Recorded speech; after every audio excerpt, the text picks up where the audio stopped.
is back. We missed you yesterday. Oh, hey, thanks. Took a nap. How was the field trip? It was great. It was great. Field trip with the kids.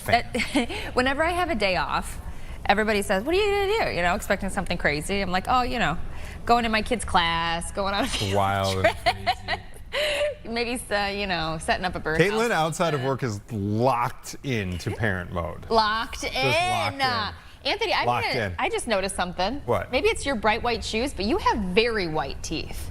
Do I? Like, your teeth are glimmering. Look at that smile. What is the secret here? It's just big. They're not white. It's just big. What? Yeah. No.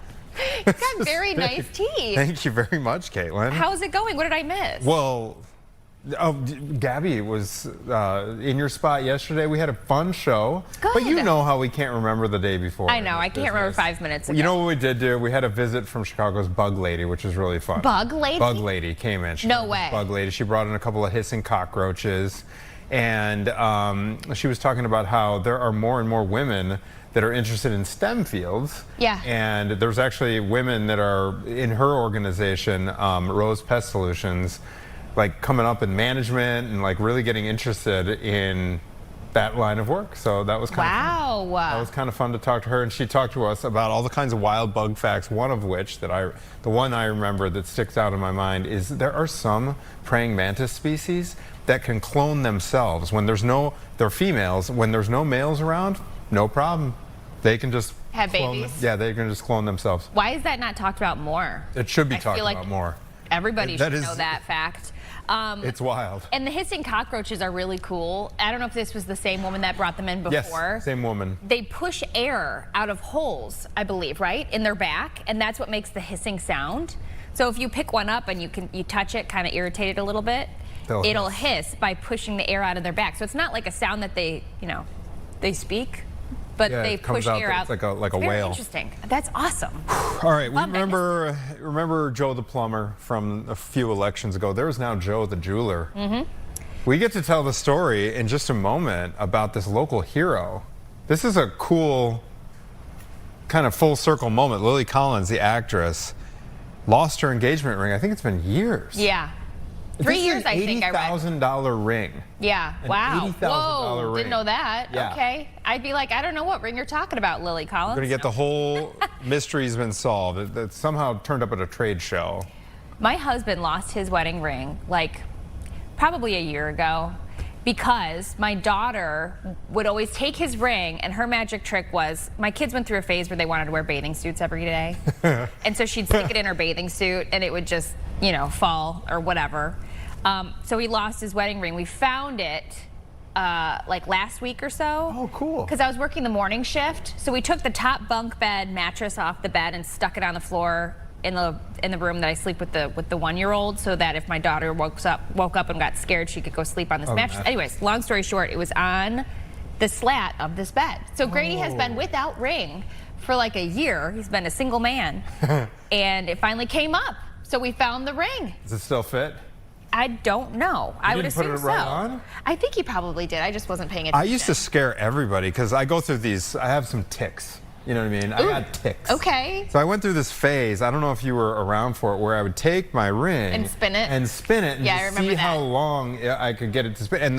And the newsroom desk, the desk on set is super smooth. Yeah. It's like a really smooth glass top, and so I could get it going for like a good, you know, almost a minute, and it would scare everybody, and like, no, you're gonna lose it. So anyway, I'm fortunately through that phase. It stays on most of the time, except for when I work out. So this was my grandfather's ring. Oh, it's special. So I shouldn't really risk it. Have you considered getting like one of those rubber ones, or those like I have considered it. My friend Dave, he has gone through so many. He just has a rubber one because he's gone through so many at this point that they're just cutting their losses, which I think that's a great idea. Yeah. My daughter actually got him a new one. I'll give her credit. It was a dragon ring from the Christmas, coin counter at school, and turned his finger green perhaps, but that's okay. That's okay. Anything on there I works. want to know. Follow up with me tomorrow. I want to know if that thing's I'm still sure it does. fine. I think I would have heard about it if it didn't.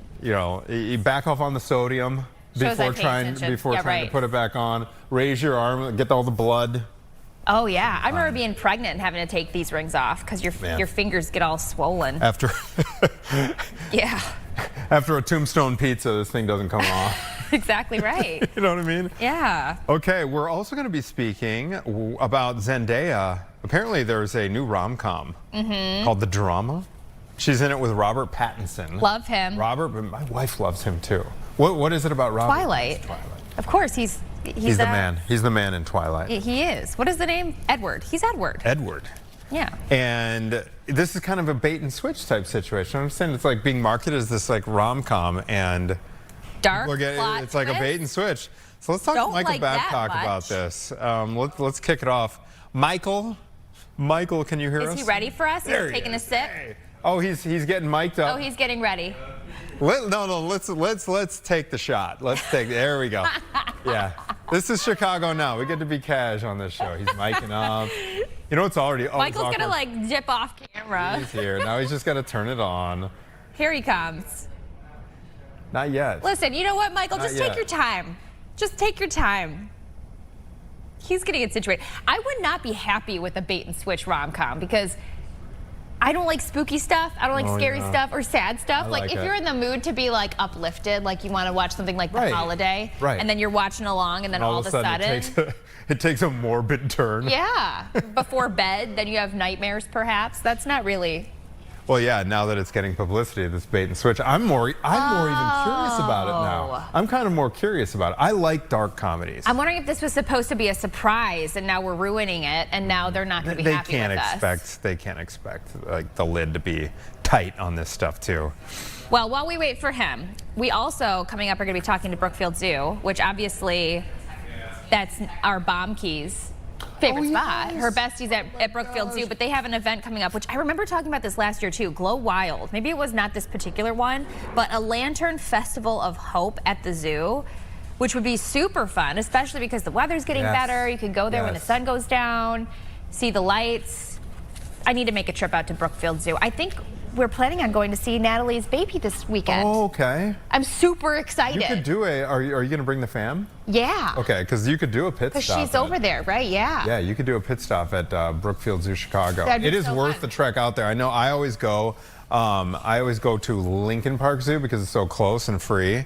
But Brookfield Zoo, the campus there, it's big. They've got like a more extensive dolphin thing. You know, it's really it's spectacular. I think they've got a new enclosure for the primates out there, so you guys should absolutely be having a blast. That would be so fun. Maybe we could go for a little walk this weekend. walks, The weather's well, going to be in the 60s. Tomorrow will be I perfect owe for her a that. phone call too, and I'm luring her, by the way, up to my neighborhood during her maternity leave. Are you sure it's going to happen? I am fairly sure it's going to happen because my gift to her, her birthday slash You're going to make her a grilled Christmas cheese sandwich? slash what is it, like a maternity present? All three rolled into one.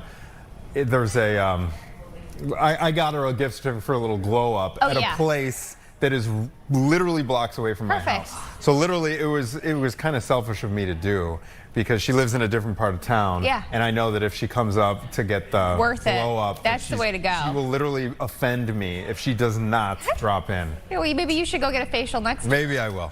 Maybe I will. we could, I know Michael's having issues. We could talk about, we're good? Oh, we got good. Michael Babcock. Are we okay? Audio issues resolved. Repeat. I Audio am sorry, issues guys. I don't resolved. know what was wrong. You're totally fine. You're totally fine. You got mad at us How- for showing you on camera too soon. Yeah, we jinxed Right. ourselves. I was just sitting down and then the mic didn't work. Yeah, that's my luck. How's You know everything what? going? It's Everything's good. Happy Everything's good. Thursday. It's a beautiful day in Chicago. How is it out there in LA? Good. Is it warm? No, well, it's Yeah. warmer. Ish. Are you guys experiencing the heat, or is that strictly Southwest? We are. No, we have been. It was like 80, I don't know, 85, 86, 87 yesterday. Whoa. It's been really warm here. Wow. And I, I'm from New Jersey, so I'm talking to my mom and my sister, and they're like, it's 78, 79 one day, and then next day it's like 37 degrees. Yeah. It's been crazy there. So Yep. I'm glad you guys are getting good weather. Finally. Thank you. All right, so Michael, let's dive into this. The drama wolf in Yeah. rom-com clothing. What is going It's- on with this? I know. I'll do this without giving away spoilers, Okay. unless you guys tell me to, because I don't want to ruin the movie for anybody. But so I won't give away any spoilers. But this is a new movie with Zendaya and with Robert Pattinson. It's been getting a lot of attention. I think part of the attention it's gotten is because there are all these Zendaya and Tom Holland marriage rumors. I know we've talked about that. So that has certainly helped with the promotion of the movie. A lot of people think that this was all by design. But this is not a rom-com movie like you might think of a traditional rom-com movie. Now, it starts off as that, and a lot of the movie is that type of film. But there is a twist in this movie that is a dark twist, and is a twist that I don't think people who are in the movie theater saw coming. And it has not been released yet, but there have been premieres, so people have seen the film. There have been advanced screenings of it, and those people are all saying, yeah, we did not see this coming. It's not a rom-com movie. There is a very dark twist in this movie that changes the way you feel about the film. Although everyone has said they absolutely love it. Although you could see it being a little bit upsetting or possibly a little bit jarring towards people. But by and large, the people who have seen it, they have really liked the movie. I am intrigued now. I think that's a good tease. Michael, by chance, did you see Saltburn? You know what? I didn't, and I wanted to watch it. I meant to, and then I never got to it. So I went into that one. The reason I bring it up is I went into that one blind, but exactly the way you just described this is how Right. Saltburn hit me, because I went into that blind. It's one of those starts off one way and you're like, whoa. Very Okay. soon. Yeah. I gotta watch it, and that's good. Now, I guess if you're, I don't know, if you're going on a date or something, or you've got some preconceived notion of the movie and it's something completely different, I guess you could say, yeah, that's not what I really was coming for. That's not what I wanted. But yeah, I think this is probably going to be a really big movie, and it sounds like people really like it. Well, they both look adorable in it. Yeah, they do. I feel like They it's do. going to make you want them to be a couple in real life. You know, when that happens. Tom Holland's not going to like to Holland's hear not that. gonna But yeah, like they that. really Well, are. actually, They look cute together. Robert Pattinson kind of looks like Tom Holland, the way that they made him in that film. I don't know if it was his bit. hair or his glasses. So Did maybe you that's see what it is. even the other day? They I forget which late night show it was. I don't remember if it was Kimmel or Fallon, but yeah, they basically took a picture of Tom Holland and they very poorly photoshopped it on Robert Pattinson's body He to could have show done wedding that, yeah. pictures. He should have put him in that spot. No, I'm sure it'll be a great movie. Right. I know. okay. Yeah. So we'll see. So now we're talking about hockey. What is going on with this puck that Jack Hughes wants to keep? Puckgate. Yeah, what's going on with this? Hockeygate, yeah. This is a fight over that puck that was the gold medal winning goal scored against Canada in February in the Olympics in Italy. Of course, that was such a thrilling game when it was obviously the men and the women both won gold within a matter of 2 days. But that men's game particularly, the way it came down to the overtime and Jack Hughes scoring that iconic goal. And, nobody knew where the puck was. And then you find out that the puck is with the Hockey Hall of Fame in Canada. And then Jack Hughes says, I want that puck. I feel like it's mine. It was my goal. I scored the goal. And he said, I would love to give that to my dad. And he says, I know that he would appreciate that so much. So he is basically making a plea, Jack Hughes is the player, to the Hockey Hall of Fame to give him that puck back. We have our answer, though, from the Hockey Hall of Fame. No. They are not doing it. They say we are going to keep it. We are the kind of the custodians of it, and we'll keep it safe, and we'll allow fans to see it. And we're not giving it to anybody, not even Jack Hughes. I don't know how I feel about this. I think that's fair. I think it's fair to not give it to him because it's not a one-man team. You know what I mean? Right. Like it's not just him. So I get that. What do you guys think? I think I'm with you on that. Apparently, Hughes had some choice words. He did. In an interview, right? I said it in a nicer way. Yeah, he was not happy with what they said. He basically said it's nonsense, but using bad words. Oh. And he's not happy. I think and he wasn't thinking of this at the time because he's just so excited, clearly. But the time to get the puck would have been right there on the ice. Oh, yeah. You go, you grab it, kind of tuck it in your pants there, and then go and celebrate, and then later on, you have it. But once the Hall of Fame got it, there's no good luck getting them to send it well, back. yeah, and it's one of those things. I know that during baseball games and that kind of thing, if a fan catches it, it's technically theirs, but don't a lot of the times, like Aaron Judge, for example, during this past season, weren't the fans giving it back to him to decide what to do with it? Yeah, and I've seen this both ways. Some fans, especially if it's a home, a fan of the hometown team, like say it's a Yankee fan with Aaron Judge, and it's an important baseball to him, maybe they give it back to him. Yeah. And oftentimes there's a trade made. The fan will get to take pictures or get a signed bat. Right. They'll try and make it worth that fan's time for making the exchange. Here I don't know if it's a situation where the Hockey Hall of Fame is in Canada. Canada got beat. They lost the game. They've got some hard feelings, I would imagine, about that. So I don't know if they're sort of taking the approach of like, yeah, we're not going to help Jack Hughes. He beat our hockey team. That's funny. So maybe it's part of that. I didn't realize the Hockey Hall of Fame is in Canada. Right. We're like, no way. And they lost the game. Well, he could take his jersey and really, frame it nicely, preserve it, and give that to his folks as a present. But I'm reading here, too, that he thinks that him and Megan Keller on the women's side should both have their game-winning pucks. I don't think that would be fair. It's okay. Yeah, no, I agree with you. You got the jersey, you got the pants, you got the skates. There's a lot of other keepsakes from that game. His missing tooth. I mean, maybe. Yeah, exactly. Grab that, stick it in a jar. So great. Right, exactly. So the puck's going to stay with the Hall of Fame. Everything else can go to Dad, which is really really sweet of him to do. There you go. Michael, good to see you, man. It was great to see you guys. I'm sorry about the audio. Oh, you're fine. Anytime. Enjoy the nice weather. Enjoy those 87-degree temps. Thank you. Right. Thank you. Fabulous. Mike has been talking so much about just the how heat. hot it is down there. This time of year already. Yeah. It's kind of wild. The weather has been wild, and we're finally on that little bit of a break. I know. He was saying that today, for the first time in what feels like a couple weeks, maybe I'm exaggerating that, but I think he used the phrase tax-free. This is going to be a tax-free, or no not, weather headline. Not taxing day. It's not going to take anything out. Yes. My yard has been flooded. Oh. Completely flooded these last few days, and it's finally starting to dissipate a little bit. I've had some fun wildlife in my backyard. A new duck. If you guys go to my Instagram page, you can see the duck that I saw yesterday. It was doing a kind of a dance out there in the water, and I was like, what is that creature? And it was a duck that had like this bill almost that came up, and it was white. It was really a cool pairing. But it's that time of year where the ducks are coming out, the birds are coming out, they're pairing up, they're gonna have their babies. I put another birdhouse in my backyard. Saw that. Yeah, Blue so now I've bird? got 3 because I'm a crazy person. I love it, Caitlin. So it's time. I want It's live time, cameras folks. on all those. Speaking of birds, it's been so flooded in the park next to our house that we have ducks. They think it's a pond, and so they're just hanging out. It's kind of nice. I'm like, we have a beautiful Little wildlife near the house.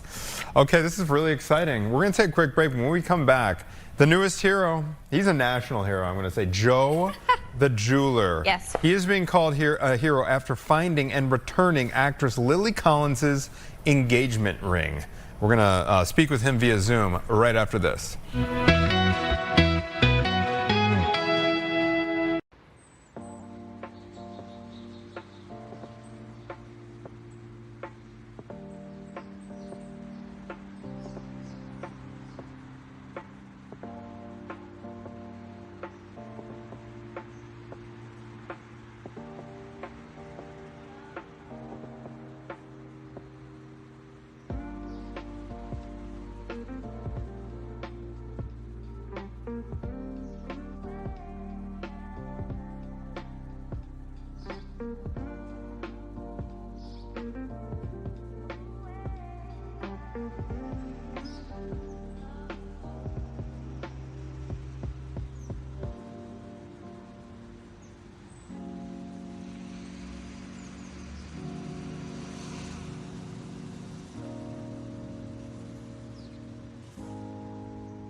Welcome back. It is 10:20, and if you haven't heard this story, buckle up because this is a good one.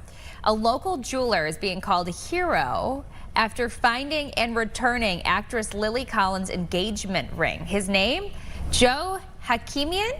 He's Joe the Jeweler is what he's better known as. He's joining us over Zoom to tell the story. Did I pronounce your name correctly? Great pronunciation. That was impressive. Nice. Okay. All right. Good. All right. So let's get the beginning of this story. How did you even hear about Lily Collins losing her engagement ring? Okay, first two things. Let's get Jack Hughes back his puck.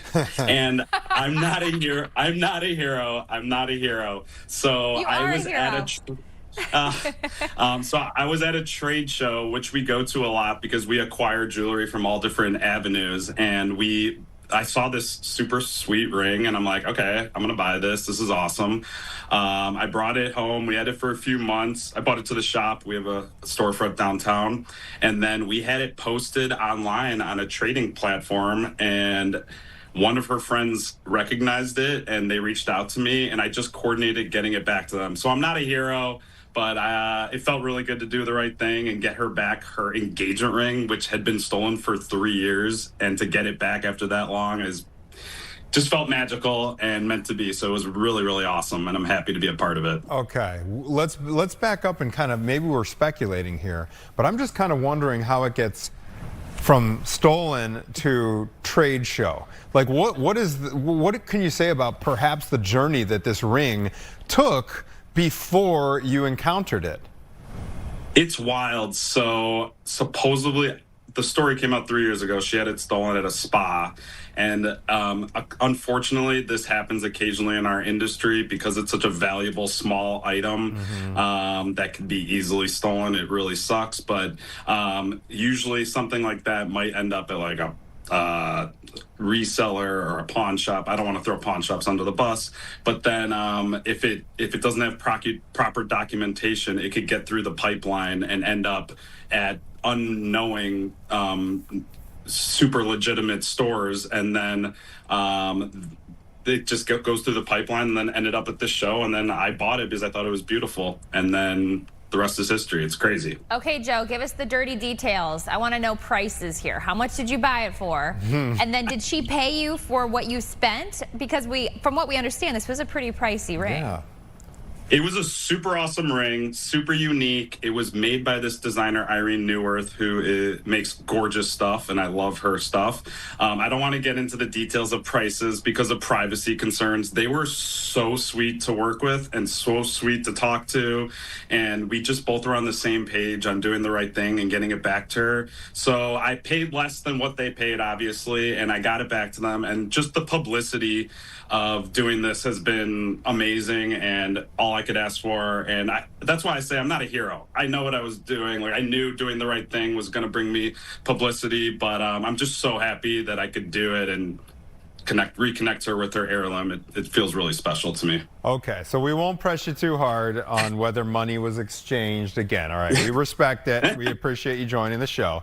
But can you describe that moment where you were able to reunite this person with their, this thing that they have so much sentimental attachment to? What was that paint a picture for us for what the reunion was like.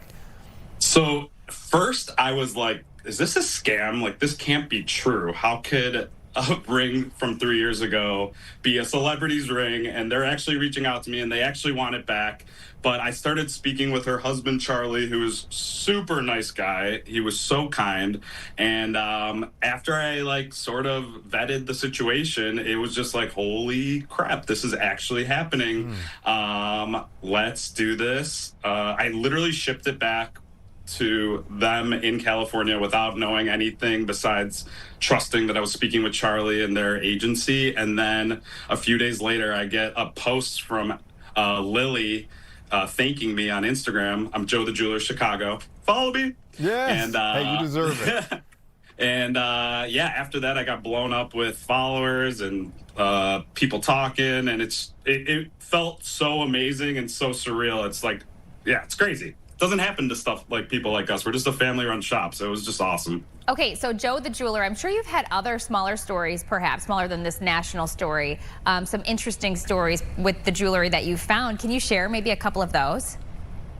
Yeah, so we buy estate jewelry all the time. We're working with the public, we work with other stores, and we get heirlooms from 200 years ago that are intricate. One time we purchased a ring that was covered in dirt, and then after we cleaned it, it turned into this intricate filigree ring. We just see all kinds of cool stuff with crazy provenance, and it's like a special part of our business. So we purchase estate jewelry, and then we work with couples to build engagement rings. So we get happiness on a lot of different sides, and that's makes me happy because I'm like a super outgoing, loving guy. So I just love the good vibes and karma, and all of this is just a culmination of it. That's really cool. What is the process like when you do unearth something? I mean, in this case, you mentioned you really did unearth and undirt this one artifact. Yeah. How does it work in terms of appraising the value of these things that are sometimes a couple hundred, like you said, a couple hundred years old? It's a lot goes into it. Experience. I got my gemological degree, and we have a coworker that is an appraiser that used to work in an auction house. So we work together to evaluate the items, usually using the materials value, their provenance, if they came from a certain designer, and then we purchase it if we also think it looks cool or beautiful or unique, and then we try to resell it. So we have a shop downtown here, and we have all of our estate jewelry displayed, and it's a super cool, interesting industry because it's like a treasure hunt every day. And we pride ourselves on just taking care of our clients and buying awesome, unique stuff. Okay, so where can people find you? Obviously social media, but where is your mom and pop shop? So mom and pop shop, my dad started in '79. We're downtown on Jewelers Row in the Mallers building, 5 South Wabash, Suite 808. Come hang with us. We love to have a great time. You can have a drink with us. You can play with our jewelry. Oh. And then on Instagram, I'm Joe the Jeweler Chicago, and you can sort of see our vibe. We have a blast. Okay, you deserve all the extra publicity. I have to ask you this just because I'm curious about this. It's been, let's see, I bought my wife's engagement ring in 2010. No, 2011. And back then, Joe, I want to say the going kind of etiquette was that we would spend like 3 months. 3 months salary. 3 months salary, is that it? Okay, is that it? Okay, thank you. And I think by the way, I fully acknowledge we're talking about first world problems here, or whatever. But seriously, I'm wondering, is that still kind of the standard for a single dude who's, a young professional he's in the position to save money and everything? Is it still 3 months salary? Is that the etiquette? No, I always tell people that come in here, pay what you're comfortable with. We can make a beautiful ring with any budget. The whole 3 month salary thing is sort of like outdated. I don't believe in that. I just believe in getting something super nice for your partner, and they're going to be the happiest either way. But don't go out of your means. And we help you take care of that, for sure. Yeah, Nice. Gentlemen, if the lady that you're going to be engaged to cares that much about the ring, you should probably think twice before putting the ring on the finger. Yeah, I don't want to say that, but yeah, I hear you. I agree.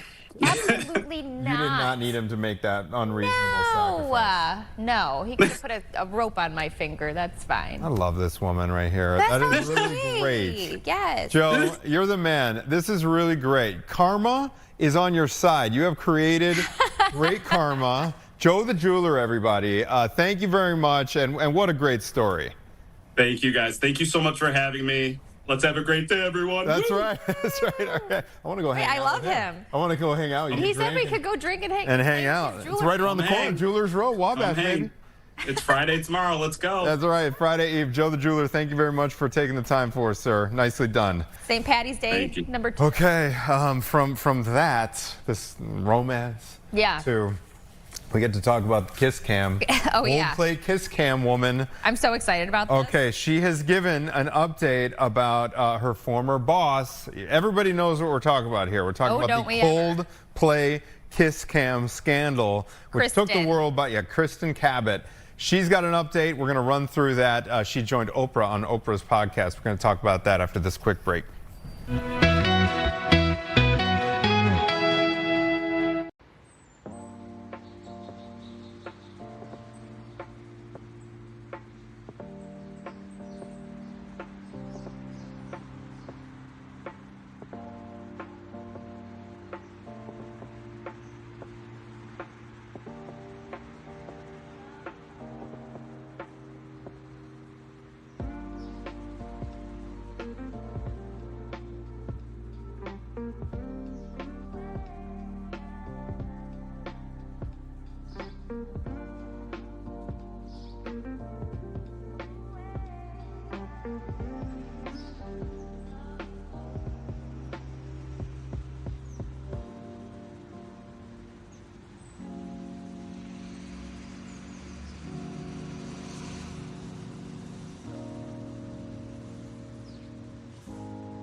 guys could hear what he says on the commercial breaks. Maybe We were talking about, should by have the way, a ChicagoNOW unfiltered. yeah, we were talking about body hair, by the way, and like men with like their beards, like how much facial hair they should have, like what They looks call it good. makeup for guys. You heard that before? But you know what's interesting about guys on TV? You guys used to not be able to have a little that's anything right. on your face. You'd have to shave it every day. But now you It's get everywhere. to have, It's everywhere. which I think it's more attractive to have facial hair sometimes. Depends, yeah, but yeah. I agree. I guess it does depend, yeah. But yes, I was getting Caitlin's take on a. Yeah. You know, we like to talk about certain social That media. could be a posts. trend or thing too. Yeah, a little like, exactly. What level? What level of facial hair? Sure. Okay, so everybody, Kristen Cabot, quickly becoming a household name, giving an update about her former boss after that viral moment that was caught at a Coldplay concert. Chris Martin, in I suppose famous/infamous fashion, called him out immediately, saying either they're really camera shy or they're having an affair. He's quick on his toes, that Chris Martin. Now, in an interview 2 days ago with Oprah herself on her podcast, she opened up about this viral moment that upended her life. I mean, it's funny because this is fodder. It's like, it's fodder for us, but it really did upend her family and their whole dynamic there. And so she's saying the boss was named Andy. She ended her communication with him last year in the middle of the fall. She said there was a big miss on honesty and integrity. He wasn't the person he represented himself to be, and lying is a non-negotiable for me. So apparently what happened is she was under the impression, she says, that he was separated. She reacted faster than he did to the camera on them. Watch the replay here. She sees it and covers her face immediately. If she believed that this was okay, why would she react that way and turn away from the camera? She knew that that wasn't good. I don't believe this at all. At all. Of course, they're both in the wrong. Don't twist my words. But I don't think she would have reacted that way if she thought, oh yeah, he's separated from his wife. This is hunky-dory. So you don't believe her version? No. So no. she says she was under the impression Byron was also separated. She told Oprah he, quote, missed the mark on being as honest as he could have So been. she's with me. pointing at him. Well, and then he has not addressed the incident publicly. Which is probably smart. Like, stop drawing attention. Although for her, she's probably trying to recover still from, the backlash. She's leaning into Get her it. life back. She had somehow, previously leaning told into it. the New Yeah. York Times that or I don't know if it's the New York Times or the Times, I think they're two separate publications, but that the concert was the first time that their relationship had crossed over into anything romantic. I believe she that. She found out over lunch in 2025 that she and Byron were both going through separations from their respective spouses. So maybe she was operating under that notion. What do you, in terms of PR, it's interesting because in this situation, you do have one person who took one tack of kind of, I don't want to say leaning into it, but she's doing an interview with Oprah. I know she did she write a book? Did a speech. Oh, that's what she did. She did did. a big speech at Book is next, y'all. Mark my words. And then Byron, who is just avoiding the spotlight. Yeah. I don't know where I stand on this. I think you could just go either way. I don't know if there's a good way to handle it. Yeah. One thing that kind of always comes to mind when someone's involved in a scandal and they completely go silent and like into the shadows was Steve Bartman. That name ring a bell to you, No. Steve Bartman? Tell me more. Okay, Steve Bartman was the guy who was sitting on the third baseline during the Cubs 2003, what should have been a World Series run, and he got in the way of Moises Alou. Oh, yeah. Uh-huh. You remember that? And he's the guy with the headphones, and he was, total villain. And he has, I think he gave one statement in the immediate aftermath. I'm heartbroken about this. I'm a diehard Cubs fan. Boom. Wrapped it up. Boom. He has disappeared. To my knowledge, he has completely disappeared since that incident. And I actually think for that situation, it was the smart move. It's like, listen, I'm a diehard fan. I'm heartbroken. Boom. But never been heard from. I think that's the mature way to handle it. Yeah. Maybe she has a PR team behind her, Kristen, and so they're saying you really need to take advantage of this moment And, you know, In this, because the apartment was 2003. This is before social media viralness. Yeah. And now you have people like the Hawk Tua girl, Right. who make millions of Sure. dollars. And so yeah, I mean, you're right. Honestly, you are absolutely right about the book. People Oh, for sure. People Yes. would buy Yes. that. Yes. Like, Yes. her face is everywhere. So she's probably actually doing the smart thing. I think too, they're in two different situations. So if she, as she wrote here, was actually separated from her spouse, technically she didn't cheat.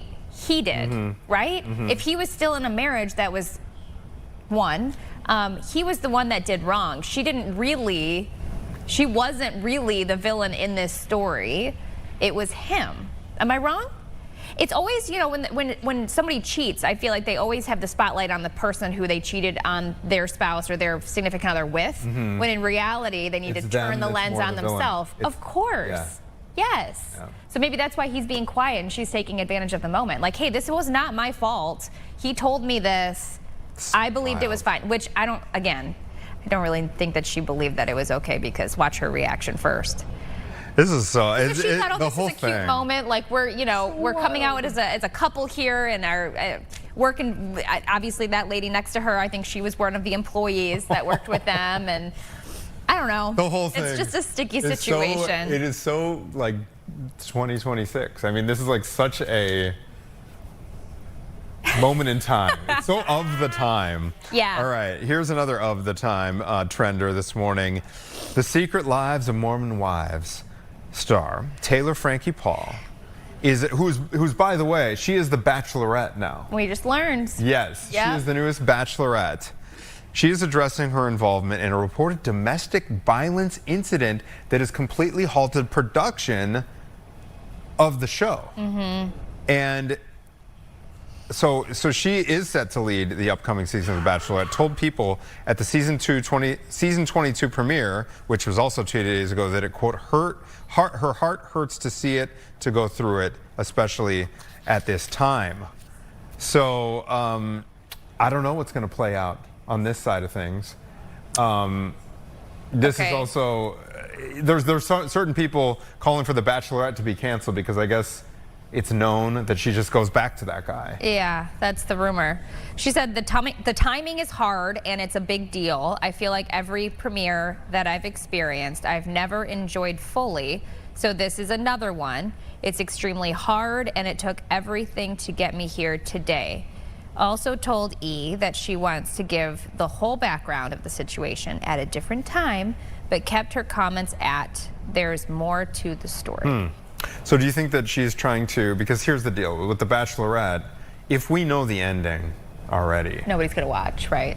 and we do, I mean, I'm not breaking news here. This is like beyond the point of spoiler alert.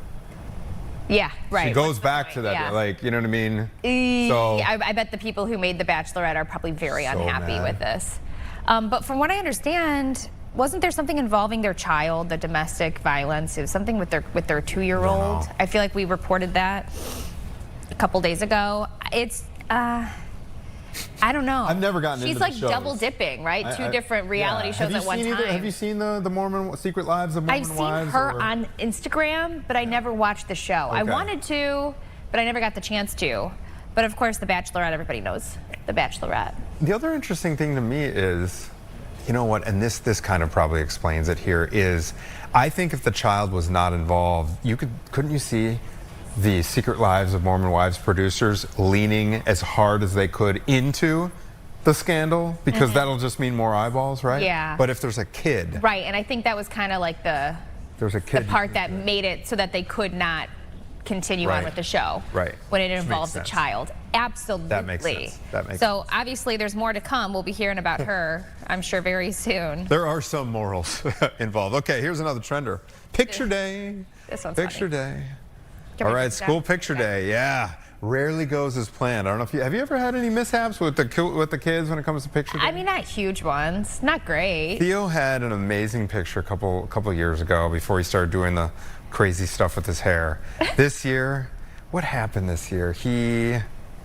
I don't know, something went wrong. Anyway, he looks like a disheveled. He's got the different back. He had to do the makeup picture and it didn't go well. But anyway, sidetrack. School picture day rarely goes as planned. Shirts stained, right?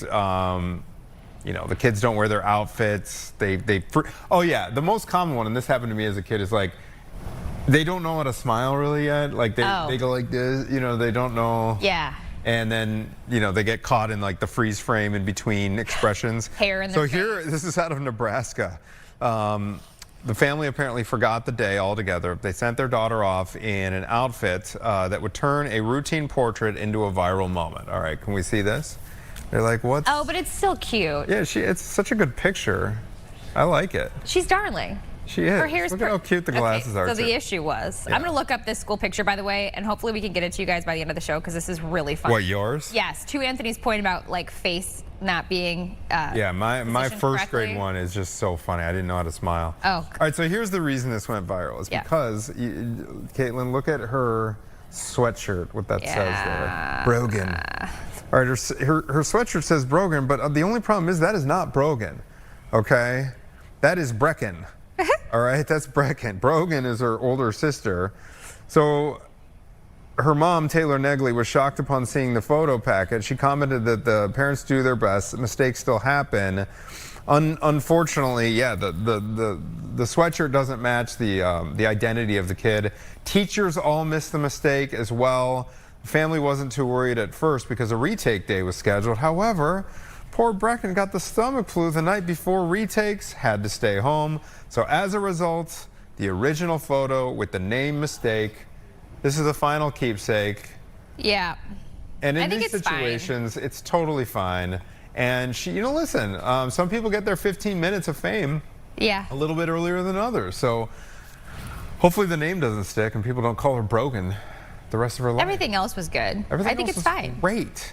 Yeah, picture day is hard. I mean, this year I considered it because taking the morning off, the day that the kids have picture day, because my husband, bless his heart, does, you know, all the kids. He takes all the kids to school. So sometimes the hair isn't just right, or maybe the outfit that I like laid out isn't the one that's picked. But we're going through a phase right now where, and we've talked about this in the past too, where like, do you let your kids pick what they want to wear to school? I am just, they are free yes for you. to wear whatever they want. We're like that too. So like today, I think Grady sent me a picture and she's got this like brown headband on with like purple pants and a flower shirt, and it doesn't, you know, it's not cohesive, but I don't care. If she's happy and confident. that is the texture that makes the photo so great. I remember speaking with my friend before his wedding. This was back, he was the first one of us to get married.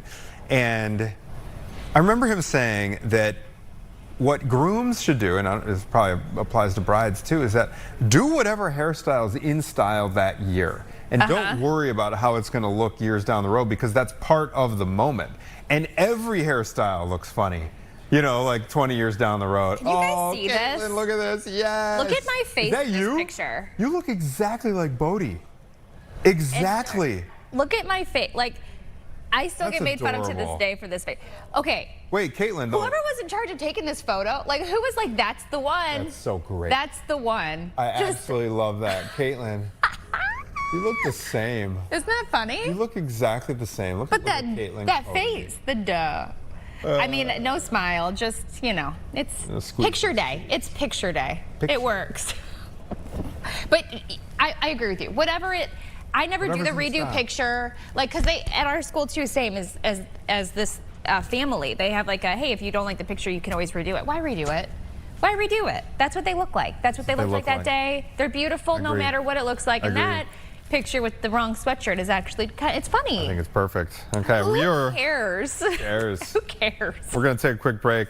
When we come back, yay, the weather's getting warmer. We're going to check in with our friends at Brookfield Zoo, Chicago. They're going to preview opening night of an event that is called Glow Wild, a lantern festival of hope that is coming up after the break.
Brookfield Zoo. What a fun place to go. Not only obviously to see the animals, but there's a new event that's starting. Yeah.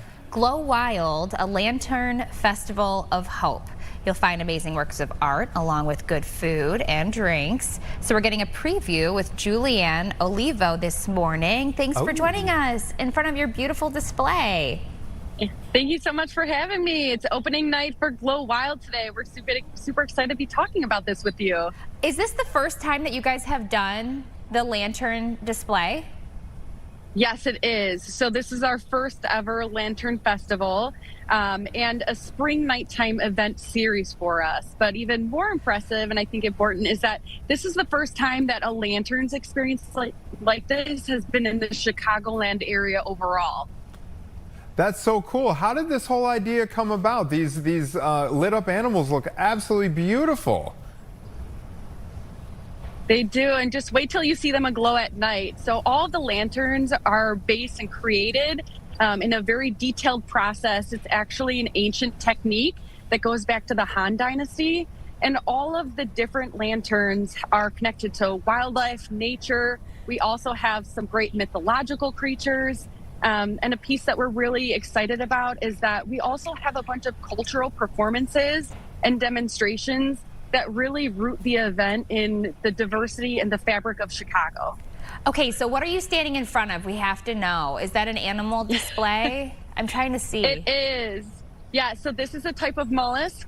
And so I'm in our South Mall where we have a bunch of aquatic inspired lanterns. So we also have some moon jellies nearby.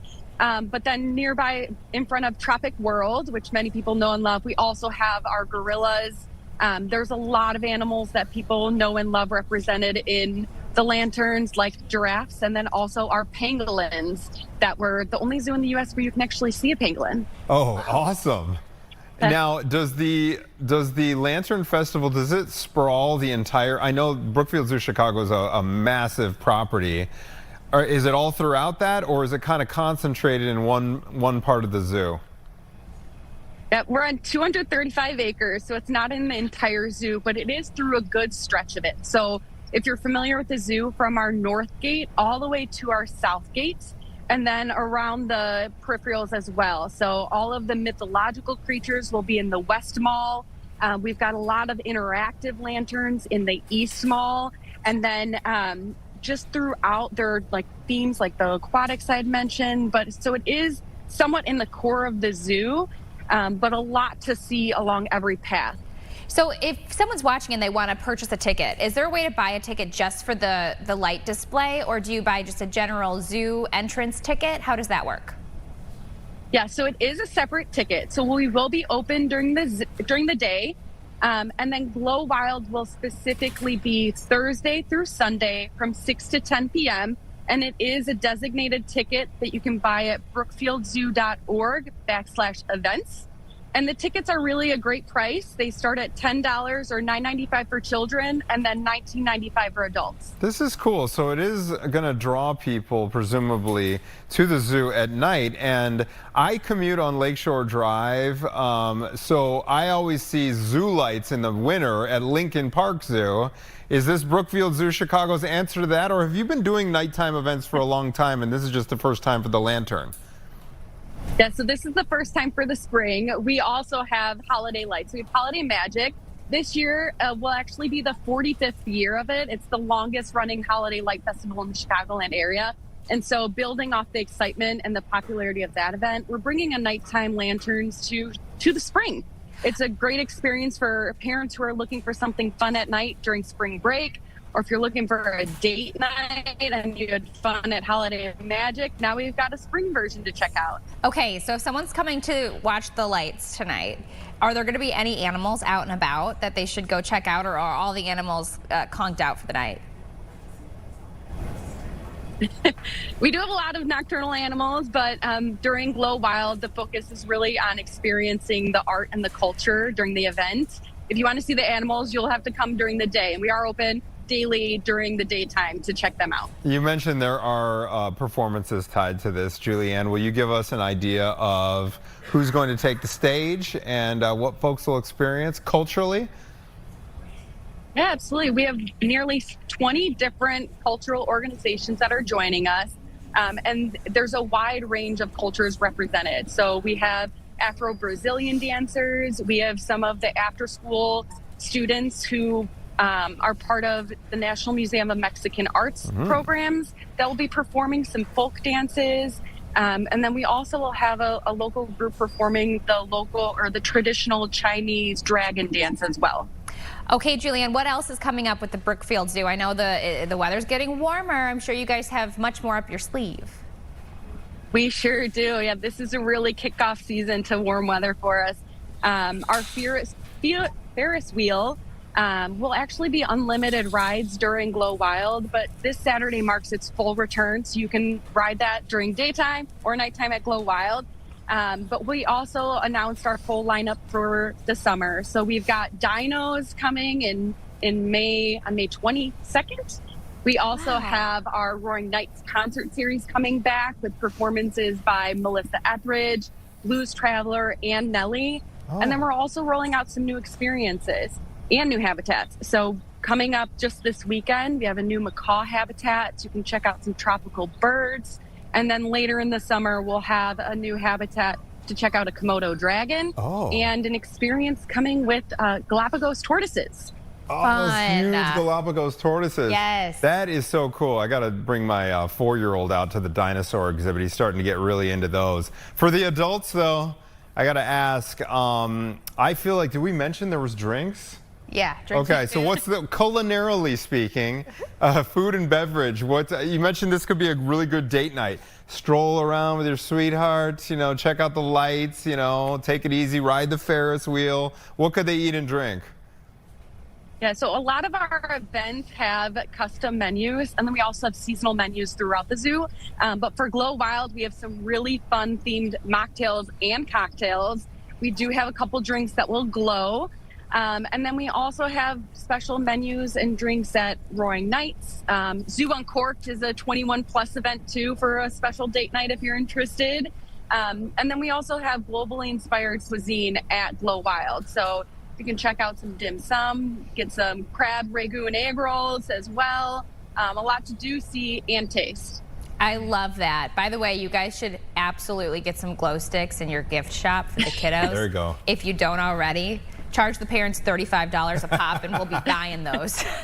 So fun. Thank you for joining us. Yeah, suggest it. So it'll work. Julianne with Brookfield Zoo, good luck tonight. Thank you. We hope to see you out here soon. Very good, very good. Julianne, thank you so much. And for opening night, Caitlin, good weather? Fantastic weather. I know Quiet. you said 58 later today. Is it cooler by the lake? She said 6 to 10 for this thing tonight. Yeah, I think it'll be great. Probably in the 40s at that time.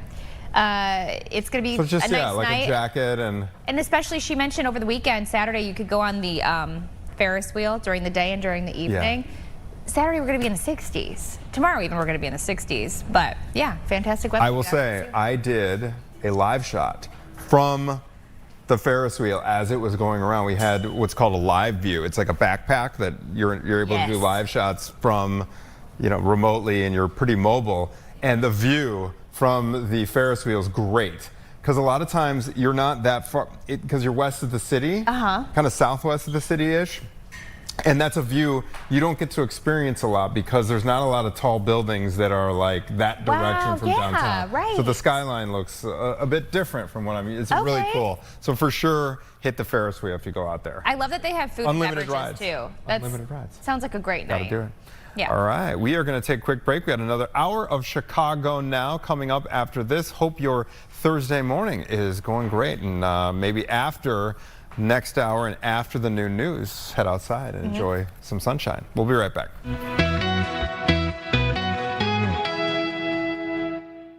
This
So much for joining us this morning on Chicago Now. I'm Tia Ewing. I'm Gabriela Primus. Yes, we have a lot coming up on the show today, including Northwestern University is helping to work on something really cool. This is an experiment, and they're searching for dark matter 2 kilometers underground. So we got to talk to them about that.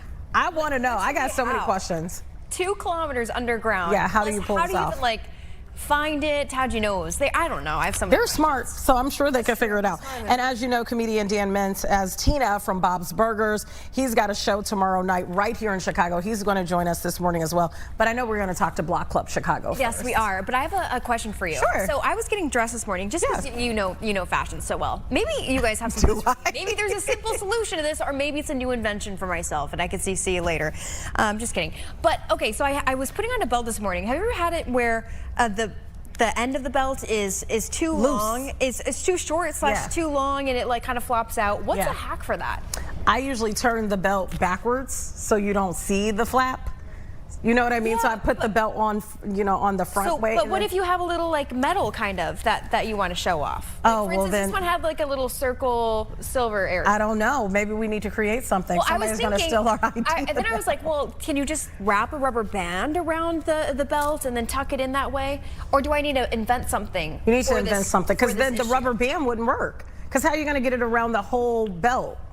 I know, that's the thing. So you got to invent something. I don't know. Well, but that might get you paid. That idea. I give away too many ideas. Unless there's something out there we don't know about, which is also possible. That's you got to go search on the Amazonian. Anyways, that was my very pressing question that I had to save for you. Maybe someone has a hack out there. I don't know. If you do, hit her up. Okay. She'd love to hear it. Anyway, to more important information. Block Club Chicago's here. John Hanson over Zoom.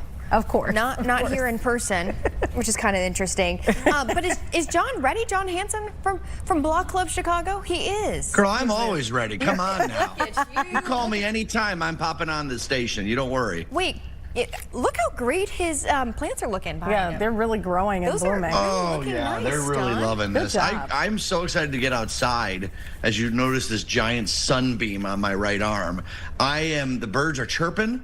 I'm a guy in the garden. I love getting my garden ready, and I know it's a little early for it, but like we've already started kind of prepping for it, so I'm pumped. You're like a meteorologist. That's what he sounds like today. That was a really good weather forecast. You guys, I used to do weather reporting. I wasn't a meteorologist, but in fact, I have an Emmy award for it. I should put it back here one day just for some cred. Just to flex. But I'm one of those people that doesn't like to show off that award, so I just put it on a prominent place in the house so anyone that comes in sees it. But you had to I don't want to mention brag. Yeah, I get it. Okay, we got to talk about this. Let's talk about some of the headlines making. You don't want to talk about my Emmy anymore? Come on, guys. All right, fine. John, we know that you're a serious, well-renowned journalist and weather presenter. But We already know that, yeah. Let's talk about this, though. CTA, there's been conversation about boosting police hours. Will it make it 75% safer, I guess? I don't know. What do you make of this? Okay, so just to back up they want to increase it by 75%. That's what they want to do. They want to boost the hours. But I think that's a fair question, right? Like, is it 1 for 1? Like, if police goes up by 50%, does crime go down by 50%? I think you're asking us the right question. So Patrick Philbin, our reporter in the Lakeview neighborhood, went ahead and rode the red line and the blue line throughout their entire route one afternoon, just chatting with commuters about safety in general on the CTA. This has been a huge topic of conversation locally, and last year we had 900 violent assaults or violent crimes on the CTA, whether that's assault, battery, homicide, of course, that really high-profile case in the blue line where the woman was lit on fire. But 900, and that was actually a slight drop from the year before, but that is like 2.5 per day. And so this isn't just a vibes thing. People do not feel safe. And in fact, when Patrick went out there to chat with people about whether more police, and I'll get into the details here in a moment, whether they feel safe, people were so eager to talk about it. They to a T, nearly every person they talked about said, you know, at this moment I feel safe, but I have apprehension about riding the trains. People feel a little bit safer on the buses, probably because there's a driver on every bus. There's a little bit more authority, but it's like kind of the Wild West on the trains without police walking up and down them. The federal government's gotten involved too, as you guys have reported at Fox 32, is that the Trump administration has said, this is unacceptable. If you guys aren't taking care of the CTA, we're going to start withholding funds from the CTA, a $50 million grant that they usually give the CTA. They're going to hold it back on it unless you improve things. So the CTA said, okay. They increased police from 77 per day to 150, which may sound like a lot, but really that's still just about 1 or 2 people per giant community area in the city. The federal government said that's not enough. So the city is coming back now with this increase of 75%. But guys, this is so rooted in what it's like to be a Chicagoan that you don't necessarily feel safe on the train, especially women traveling at night, not to stereotype, but of course that's a legitimate concern too. And people working overnights that have to take the train lines when there's very few people on them. I mean, this is a real rooted problem in our city that I know increased police might feel great to some people, to others maybe not so much, but this is going to be a problem that's going to take a long time to fix the vibes on. It does feel like everyone you talk to has a story, especially people who frequent the train, you know, like using the train. They typically have one scenario at least that you know, scared them.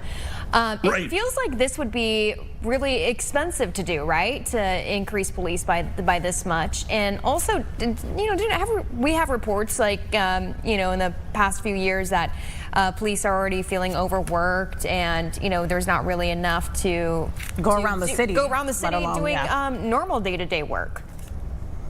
Yeah, no, you're absolutely hitting on something here, that the city doesn't have money for this, right? Like, we are in a giant deficit and staring down a really tough budget that we just passed in December, and the mayor didn't even sign it, right? Because there's so many holes in this budget that are really going to be a problem. So the financial thing is an aspect to it. Some people will say maybe we don't want this many police on there because they're just standing around doing nothing. Other people say their presence prevents future crimes from happening. But the financial aspect of this is really important and huge. The overtime hours already are high for police officers and cost the city a lot of money. So there isn't like a really good answer. And as you were talking about, the people that Patrick talked about, not only did everyone have a story, 4 out of the 12 people he talked to had been physically assaulted in some way on a train. 4 out of 12. This is a random sampling of people on a train ride one day, and 4 of them had a story. Now, maybe it wasn't serious. Someone had a water bottle, someone threw water on them, but like, you don't know it's water. Like, you don't know what's happening on the train. A lot of people are pointing to, even if you add more police, which I think a lot of people want and might make you feel better, this is part of a systemic issue. Obviously, we have a huge unhoused crisis in this city. A lot of people riding the trains. We have mental health issues as well. So even if you were to cut crime on the CTA by half, I still think that people would still not feel entirely safe. And the CTA is saying, oh, look, we have some numbers that are showing crime is going down. They point to numbers of like single-digit drops in assaults. And look, I'm not going to, you know, poo-poo any strat that shows crime going down. Down is better than up. But overall in the city, crime has gone down precipitously in the last few years. The CTA numbers are not mirroring that precipitous drop in crime. We're only seeing slight drops in crime. So again, down is better than up, but we're not seeing it at a very fast rate. And a lot of people start to wonder now. The federal government just this week put out a statement saying Governor Pritzker has failed Chicagoans, Mayor Johnson has failed Chicagoans. We're going to start doing inspections. Well, what does that look like? Are feds going to start riding the trains and noting what works or what doesn't work and start trying to institute changes even more? I don't know. It's an interesting discussion on where this goes moving forward. Yeah, it doesn't seem like a long-term solution. It's just crazy like how things change, because when I was growing up, in order to get to school, I caught a CTA bus, the train, and then another bus. And the biggest issues back then when I would catch public transportation was someone trying to sell me like a phone cord or like shoelaces or something like that. And now, yeah, we're dealing with this surge in crime, or I guess they're saying there's somewhat of a decline of crime on the CTA. But thank you for the also work interesting. on that. Yeah. Can I just note one thing too? Yeah, for sure. They started releasing these stats to Patrick and to the city, noting what crime had dropped between December and February. And if that seems like a weird timeline to release stats on, that's from when the federal government started saying we're going to do something. And I asked Patrick, and honestly, would CTA have stepped up? Would the city have stepped up and added more police like they did and are aiming to do if the federal government hadn't intervened and dangled this $50 million grant in front of them? You almost wonder why this wasn't part of a solution anyways until the Fed stepped in, right? And we're in a city right now where a lot of people have objected to federal action, of course, as it pertains to immigration. But if you poll Chicagoans about, do you want more police? Would you want agents riding the trains? I think you'd get a more favorable response to that. And it seems to be that the city was pushed into action by the feds stepping in here. And so while we wrangle back and forth about how much control the federal government maybe has over local issues, I do think that's an interesting point to point out. I did see, actually this week I noticed it because I drive essentially the red line to go different places, you know, coming home, going back to my house and everything. And I noticed between 35th Street all the way to roughly 95th, you do see additional security standing there on the platforms with canines. And I noticed it this week. And usually, you know, traffic is moving slow enough to where you look over and you're like, what's going on? But going home in particular, I have noticed the surge in there. It doesn't look like it's CPD. It looks like it's some type of like, you know, special security that's out there with these canine dogs. And I was like, I wonder why that is. And I meant to bring it up in a news meeting, but since we're talking about it, I brought it up right now. I want to talk about really this interesting sale. This is I think a point where people can actually own a piece of history in Bronzeville. This home that's up for sale for $1.2 million. Yeah, and look at this thing, this Beautiful. gorgeous building, the one on the far right. I mean, this is a building that's got a storied history going to the 1890s.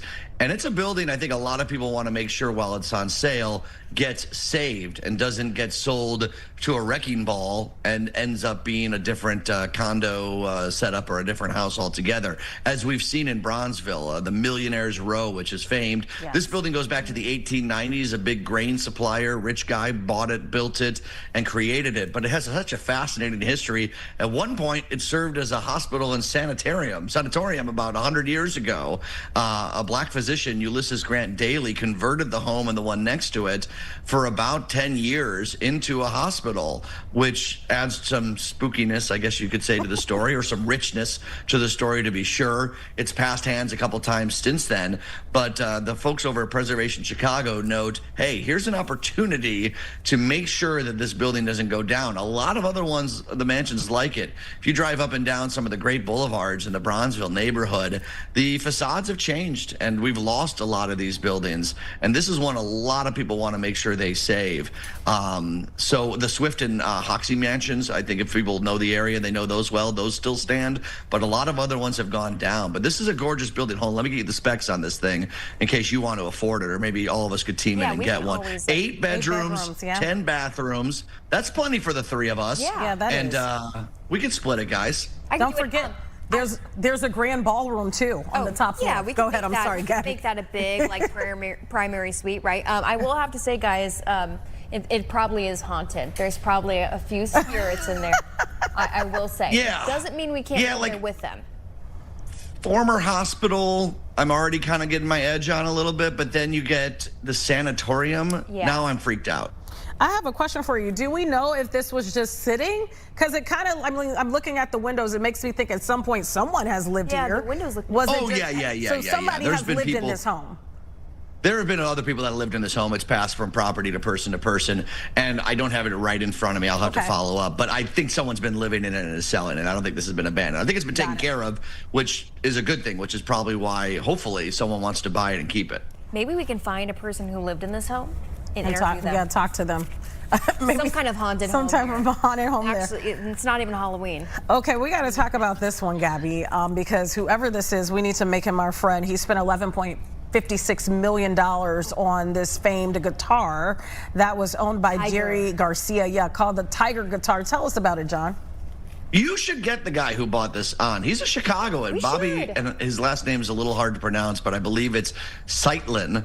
He Seitlin. bought it It's for Lee auction Seitlin, yeah. for $11.5 million. It's way more than it was thought to be bought. And it's got a really interesting history. I'm not much of a guitar guy, but I love people who love it.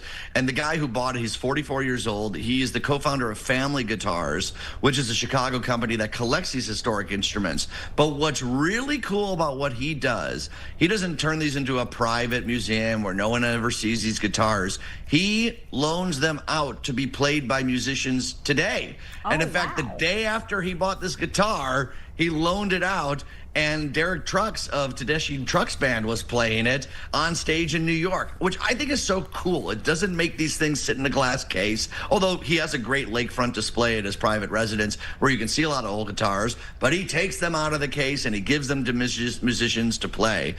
This was bought by Jerry Garcia, by the way, for $5,800 about 50 years ago, and he wanted the guy who made it, Doug Irwin, to really make a gorgeously ornate, solid body guitar, and he wanted it to be built in what's called hippie sandwich tradition, which is layers of wood, maple, and different things laminated together. The Rolling Stone wrote a whole article about this guitar, and of course Jerry's been gone a while now, but this was owned by Jim Irsay, who owned the Colts, and he was able to buy it from this auction. That's how it passed hands. But isn't that cool that it's not just like in a glass case forever, that he loans this out to other musicians to play on stage? And when you say loan, I'm guessing they have to pay for it, right?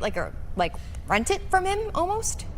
That's another great question. I don't have the answer for Again, that we'll one. have I'm to gonna ask him. You're giving me some follow-up work, guys. You know what's I'm interesting, sure though? Lean Yassine wrote the story. I'll have to follow up with her. My guess is no. Honestly, You don't think so? like if you have $11.5 million to buy a guitar, I don't think you're using this You as could a just let business. somebody, you could just let true. somebody borrow. My guess is, yeah, like give this guitar some life out there.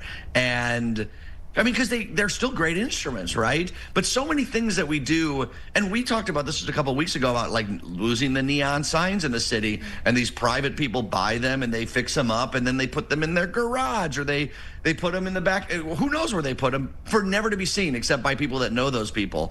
People instead that treat these treasures that are bought at auction as things to be used, to be displayed for everyone to enjoy, I give them a tip of the hat.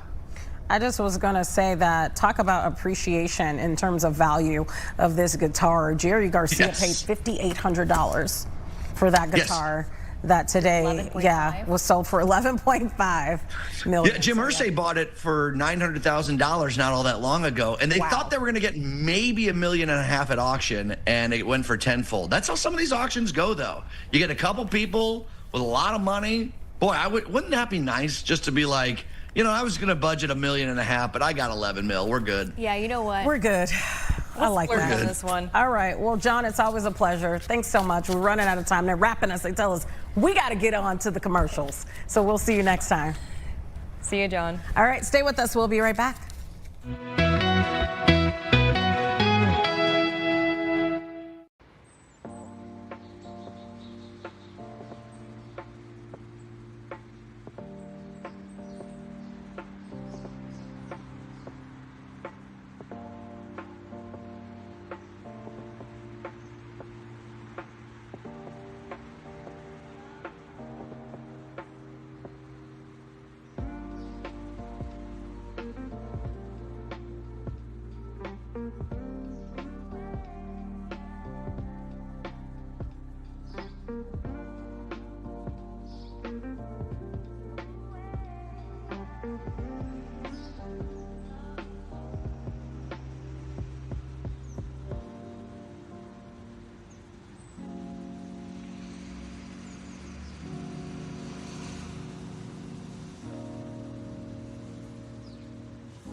Welcome back. Okay, so I'm going to tell you right now, the people that are doing this are really smart. So you want to listen up. Northwestern University is helping to work on really a cool new experiment that is searching for dark matter 2 kilometers underground, people. And joining us to talk about this is Dr. Tally Figueroa Feliciano, professor of physics and astronomy at Northwestern. Thank you so much, Dr. Tally, for joining us. It's a pleasure. I'm happy to be here. Let's start with this, okay, because for us that may be like, what is going on here? Maybe, you know, we're not as smart to understand. Tell us all about this experiment to begin with. Okay, so you might have heard the word dark matter. So let me start with that. So what is dark matter? We are surrounded in this universe by all sorts of particles. It turns out that all of the stuff that you and me and the sun and the earth and ice cream are made of only make up a really tiny percentage of the entire thing that makes up the universe. So there's this other thing called dark matter. We do not know what it is. It's a new particle, and it might be the key to understanding what is the universe made of and how it came to be. And so we have an experiment that's trying to detect this dark matter that's going through this room, to your studio, through your viewers' houses all the time. We're trying to build a detector that's sensitive enough that it can actually detect those dark matter particles when they go through it and interact with the detector. So how would you be able to collect this if you're kind of like digging 2 kilometers underground?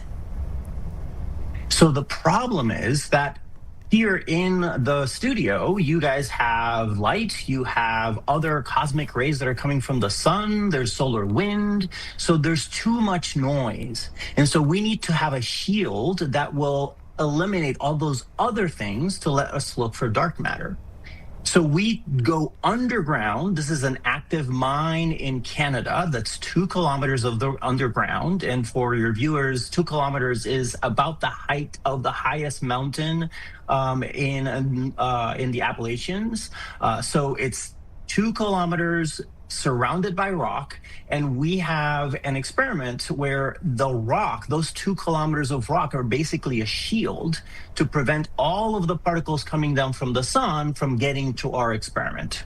And we are then using that as a shield to be able to only see the device. The device will only see particles from dark matter and some of the other ambient radiation in the lab. So we work really hard to basically shield it from everything else so that we can see these tiny little signals. What are you hoping to find out?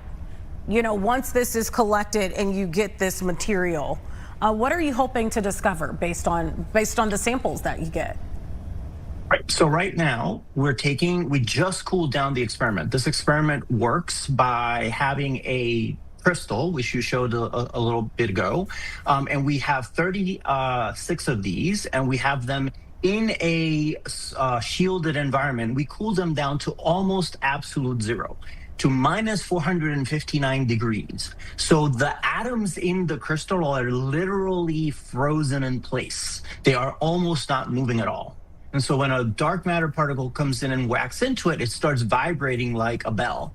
And that vibration is the signal that we get. Now, if we find dark matter, that will tell us a key part of what the universe is made of. There's 25% of the entire universe that we don't know. So this would be a fantastic discovery, on par with finding new particles at the Large Hadron Collider. You know, it's like one of the biggest scientific breakthroughs of the century. And so really what we're trying to understand is, what are the Lego blocks that make up the universe? What are the little individual parts that make up atoms and everything else? And there's a missing piece. We have this Lego block that we know is there, but we don't know what it is. We're trying to find it.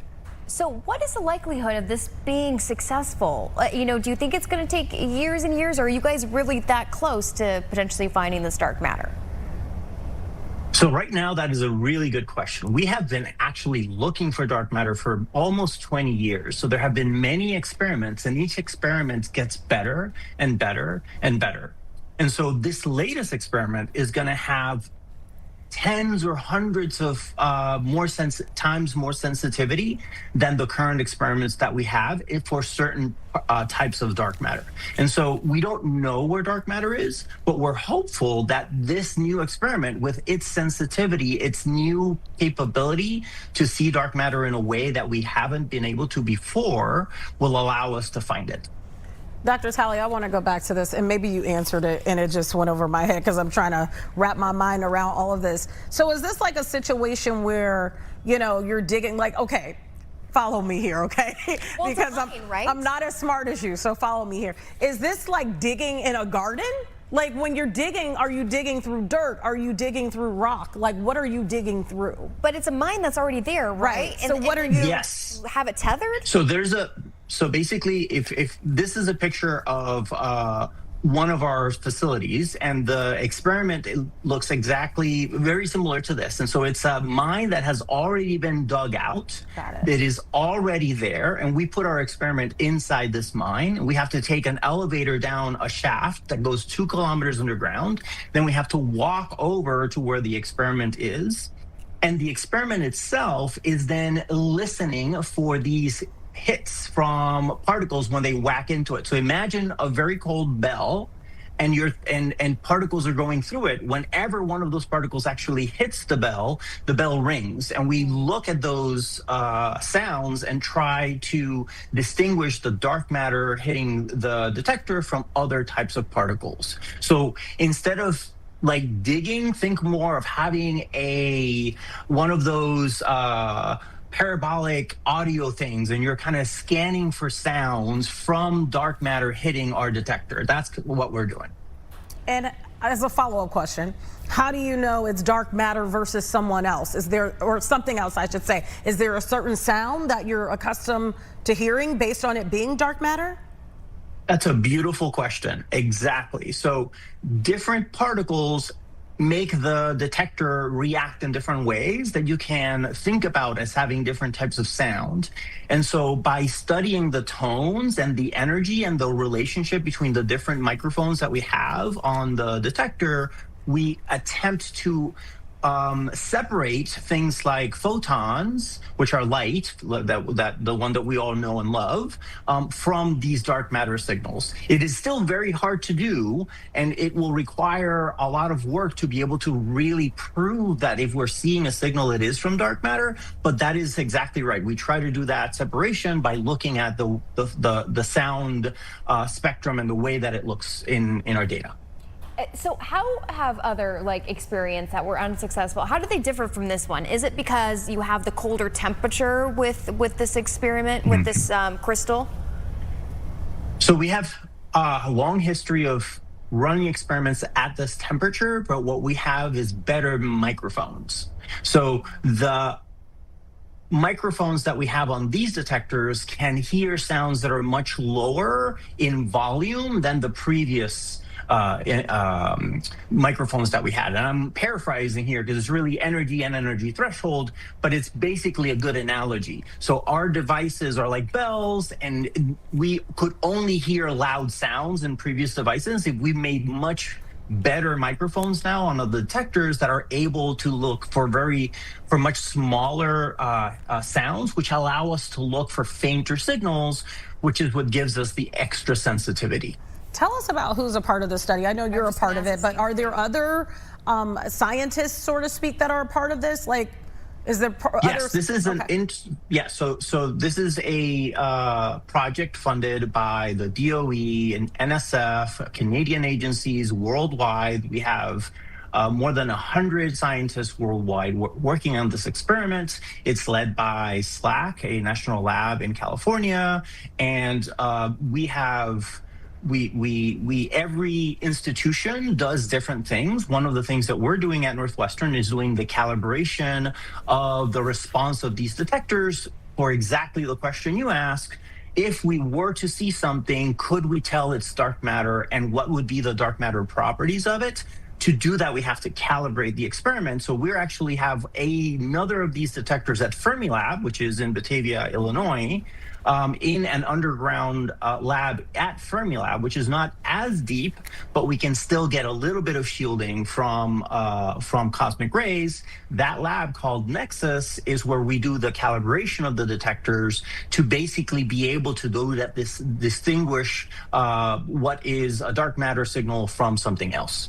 Interesting. I'm so and I want to just keep going You with were it. doing such a good job of explaining this because you're actually making it easy to understand, somewhat at least. So, doctor, I have to ask then, when you find this dark matter, right? Because we're going to say you're going to find it. You'll hear the bell ring. Is it going to be the biggest party ever? What's going to happen next?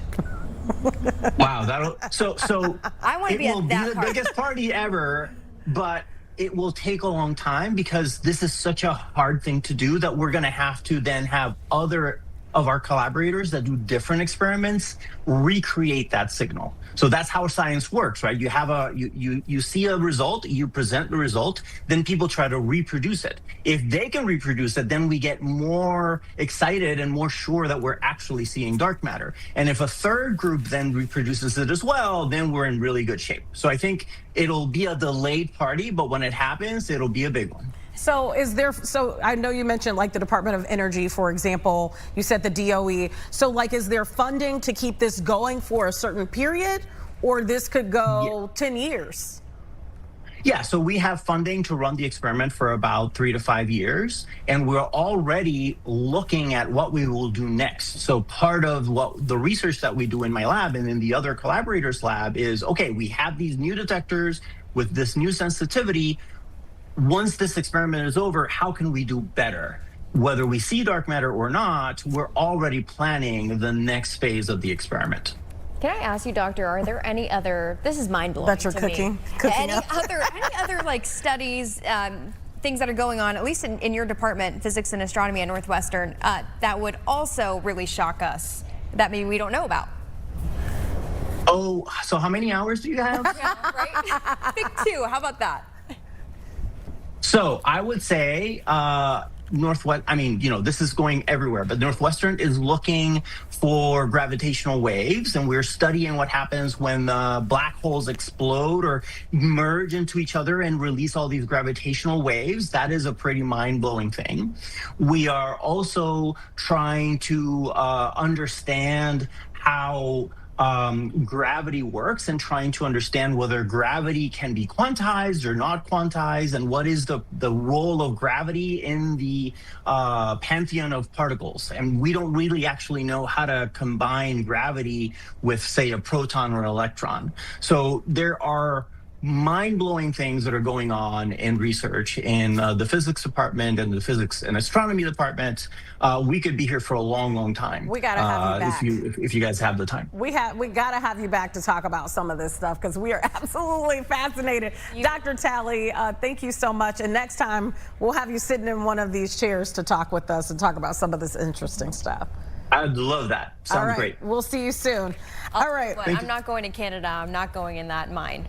You're not going in the mine? I would love to go in the mine. Don't ask me to. 10 city blocks, by the way. That's crazy. 10 Chicago blocks down. That's crazy. All right. You teasing up what we got next? Yes, we do. Okay, so you guys know Tina from Bob's Burgers? Tina Belcher. Well, the voice is going to be on this show here after the break. We'll be right back. Chicago.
bringing his humor to the Den Theater tomorrow night. And you know what? I made the mistake of just saying that he's, Tina from Bob's Burgers. Obviously, a very popular show, but also he's into stand-up, writing, acting. The guy does a lot. Yeah. And we want to welcome him to the show. Good morning to you. Good morning. Thanks for having me. And you don't have to apologize for calling me Tina. I'm very happy. Well, we just look at the door, the card, and I'm just like, what's the first thing I see? Obviously, Tina. Everyone behind the scenes is freaking out. So thank you for joining us here in Chicago. You're here tomorrow night, but yet, Dan, you're not here with us in studio. What's up with that? Yeah, I guess I would have. I guess I bought my plane tickets before my schedule was all figured out. You know what? That's okay. That is too bad. You just are going to owe us. Tell us about your show tomorrow at the Den Theater. What can people expect? Well, if you've seen Bob's Burgers, then my voice is exactly like Tina's voice, except it's a 45-year-old man instead of a 13-year-old girl.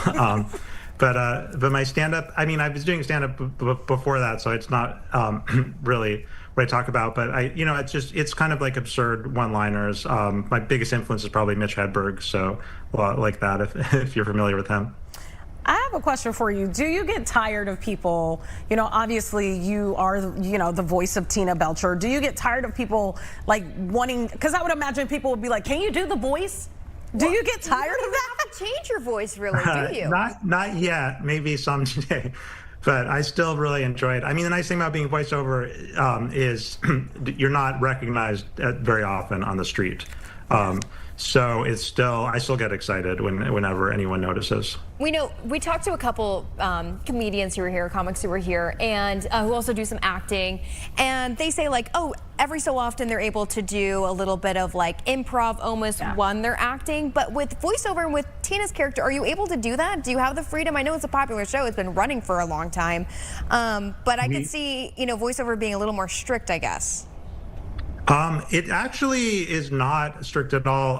One reason is because all the actors perform together, or at least at the same time, in different studios. But so there is the chance to interact, and they definitely encourage improv. And the other actors I'm maybe more shyer than the other actors, so they take advantage of it more. But yeah, there's definitely. I'm always laughing at what's John Benjamin Kristen, or one of the actors, is saying.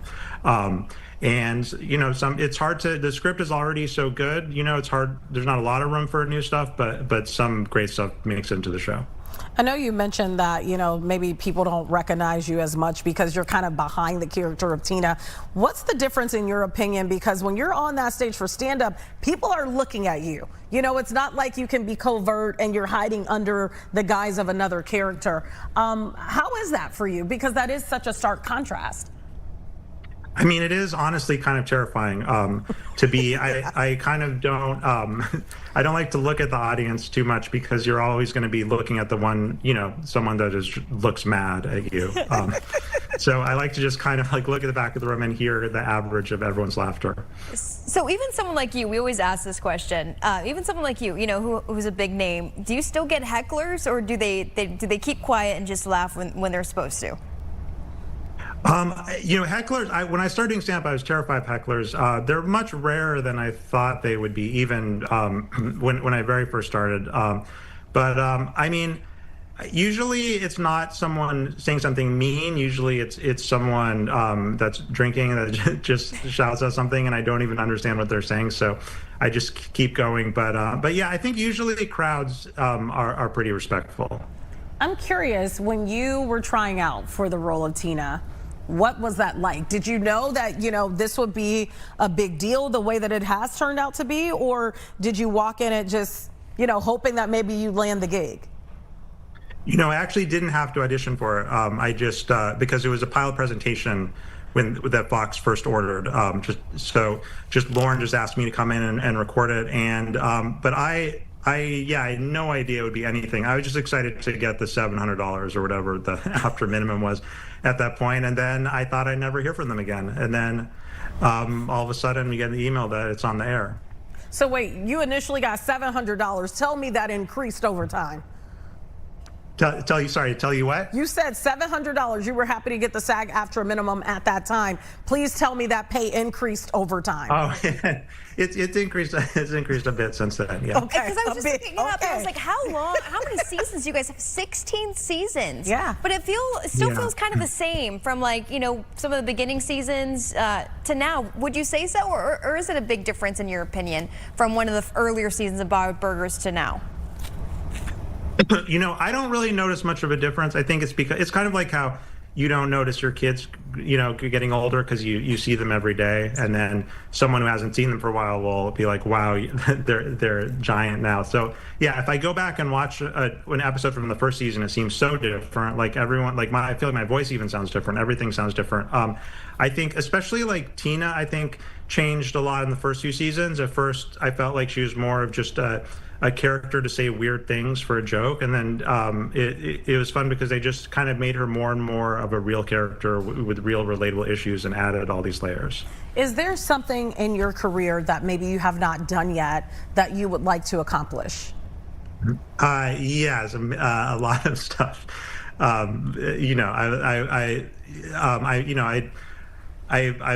making the movie, having a TV show, being super famous, but you know what? You have to just also be happy with what you have, because I never imagined that I would be on playing a 13-year-old girl on a TV show that lasted 18 seasons. So I'm getting to do stand-up and hopefully, beginning to do more in the future. You must be very, very busy, sir. Speaking of, okay, so you're writing, you're doing stand-up, acting. Is there like one of those right now that kind of thinks serves you best, like that you're favoring one over the other? I don't know. I mean, I guess stand-up is unique because you just have total control over it, and it's just so satisfying to have that immediate feedback. Voiceover doesn't take a lot of time. It's amazing, but it's not like I have to cancel other stuff to have time to go in the studio. And then, I haven't written for someone else for a show for a while, but I'm always trying to write my own stuff. And it's great just to be able to jump from one thing to another thing and to another thing, and you never get bored. Is there somebody out there that maybe you would love to work with that you haven't had the opportunity to work with in terms of some type of collaboration? Yeah, I mean, I feel there's so many, I've not had a chance to work with very many people, so pretty much anyone. I love my favorite person I've worked with is Nathan Fielder, who I got to write in his show, and I think he did. He played a character, I think, with one of Tina's love interests on Bob's Burgers, and I'd love to do more with him. All right, Dan, most awkward on stage moment that you've ever had for stand-up, because I'm still sitting here thinking about how it would feel actually being on a stage, looking at people's live reaction while you're trying to tell a joke. I mean, it would probably, it was, speaking of hecklers, it was very early on. I think it was my first time going on the road. I was opening for Nick Swartzen, and someone just shouted out, you're not funny, and you shouldn't be doing stand-up. And I was definitely not prepared at that point. I don't know if I'm prepared now how to handle that. But that really stuck with me for a while. I mean, yeah, I think that would stick with me too. Yeah. There's a lot of just in our everyday lives. Not true, Dan. You are funny, by the way, but there's a lot of things in our everyday lives that aren't funny that we're all trying to grapple with. Some of it, that we can't control. What do you hope people take away from your show in a time where it feels like sometimes life is really heavy? I mean, yeah, my show, I don't talk at all about politics or anything real. Sometimes I wish I was a political comedian, because it feels like it would be an outlet for all of my, political feelings and anxieties, but I just don't do that. And it's all just absurd stuff, and I just talk about anything I can think of a joke about, and sometimes dark and sometimes light, and just the idea that just, anything can be funny, and it always will just make you feel better to laugh at yourself. Dan, I'm assuming that you've been to Chicago maybe a time or two. If so, do you have a favorite place here? And maybe how do you approach Chicago a little differently than another city where you do another gig? I have not been very many times. I just love to, I just love the downtown area. I love walking around. I remember I was very excited the first time I got there to see the Great Lake for the first time. And then when I walked over to it, it was like, I couldn't believe that I'm sure you guys are used to it, but that it felt like not a lake at all, but like the ocean. Oh, yeah. So I think I want to go back to the shore.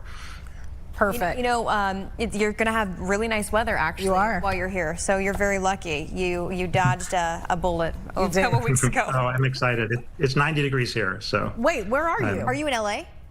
I'm in LA right now, yeah. Yeah, the heat wave there is crazy. Phoenix is supposed to be like 100 something too. Well, you'll. It won't be that hot, but it'll be nice. Okay. Bring a little coat. And come to Lake Shore. We'll show you around. Thank you so much for coming on with us. Thank you. Thank you for having me.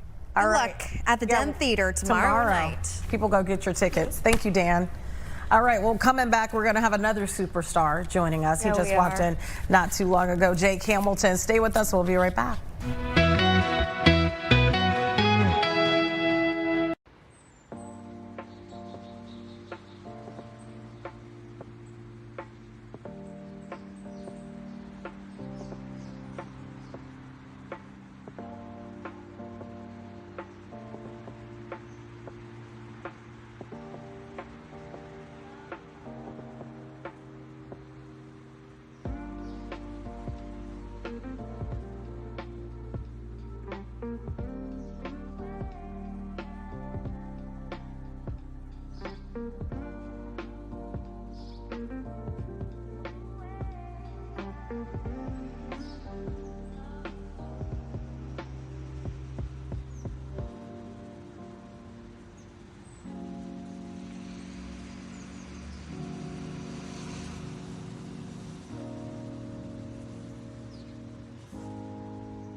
By surviving hide and seek, you've triggered a new game.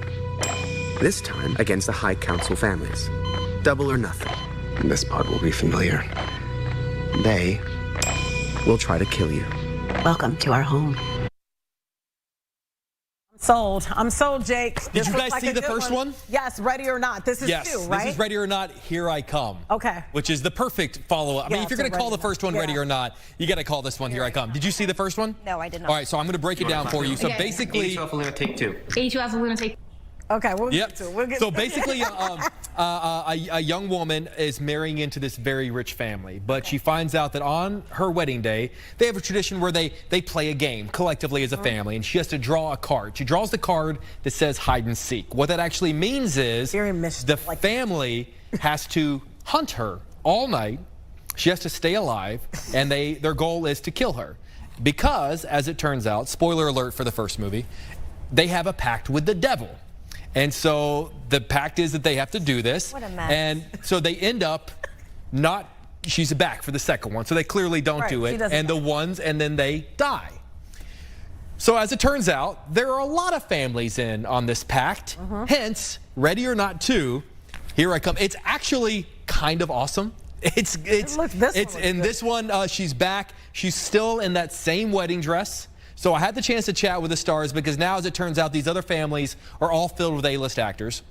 So we talked with Samara Weaving and Caitlin Deaver, who plays her sister in the film, and we talk about the fact that she gets to put back on. She's in that dress the whole movie. Oh my goodness. It's caked in blood by this point. Yeah. So, and then I also talk about the fact that Sarah Michelle Gellar, Elijah Wood, they're in the film together, and you know, because so much of the movie does involve the devil, they have to say things about the devil that kind of makes them uncomfortable. And Sarah Michelle Gellar had to leave her home so that she didn't say the things around her children. Here's what they said. You want to clap it? Okay. 82 Alpha Luna, take 2. 82 Alpha Luna, take 2. Hello, Grace. Welcome to our home.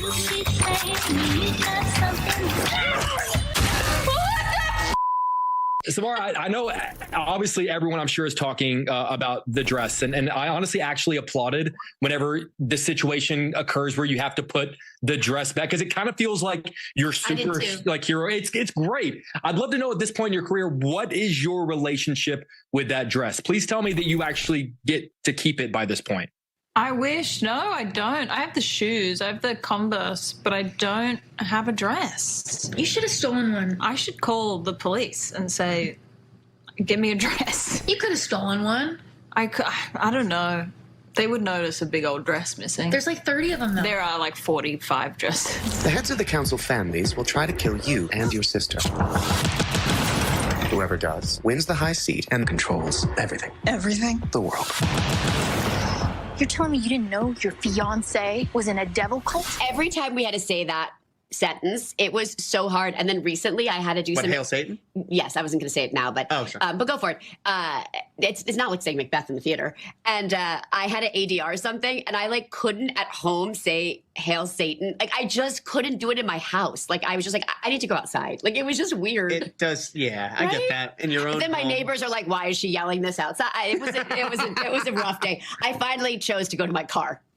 I think I actually went to my husband's car. That's amazing. Was it for this? Was it? Yeah, they needed it for marketing purposes, so like it wasn't going to be done like in the studio. Yeah. And so they just wanted me to do it in my house, and I'm like, I can't say this in my home. That's amazing. The game begins in 5, 4, 3, 2, 1. No, we keep joking about it that Elijah and I would last the longest because we're both, you know, petite and and we're both kind of flexible and can fit into small spaces. They'd never find us. That's what I think. I feel like we'd make it till the morning. I agree. We would just literally hide. When we play hide and seek, my kids, they never find me because I like get into these crazy, as an adult, you think there's no way she can fit in there, but somehow I can contort myself and fit in there. You married into that family. Now they're dead. What you didn't know is that this goes far beyond them. By surviving hide and seek, you've triggered a new game. This time against the High Council families. Double or nothing. This part will be familiar. They will try to kill you. Okay, I have a funny one that you may not even know about this movie and who plays our Satan in this movie. So you know who it is, right? Our producer. It's James, right? Yes. So when I first had Charlotte, my first daughter, I was like friends with this like little group of moms, and it was Amber, me, and Ginger. And Amber's husband is James. So when my kids saw the movie for the first time, like they were so into it, and then they're like, the devil. And like Rocky was too little to remember, but yeah. So isn't that funny? Like he's a dad in our dad group. That is so sweet. Between having Satan in your dad group and screaming Hail Satan in your car, like there's a lot of things going on. Yeah, but my house is a mess. A lot of things going on in that house. You have learned a lot about me in 4 minutes.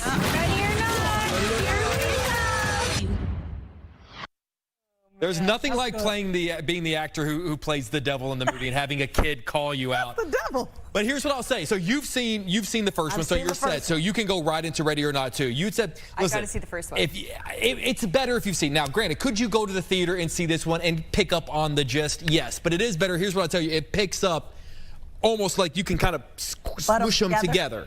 But you just gave such a great summary to me, Jake. I ruined it for you, but it's a fun. It's as crazy as it sounds. It's big and it's bloody and it's a lot of fun. And especially seeing someone like Sarah Michelle Gellar. I mean, I'm such a huge fan. And obviously Elijah Wood, 25th anniversary of Lord of the Rings. Bloody. Yeah.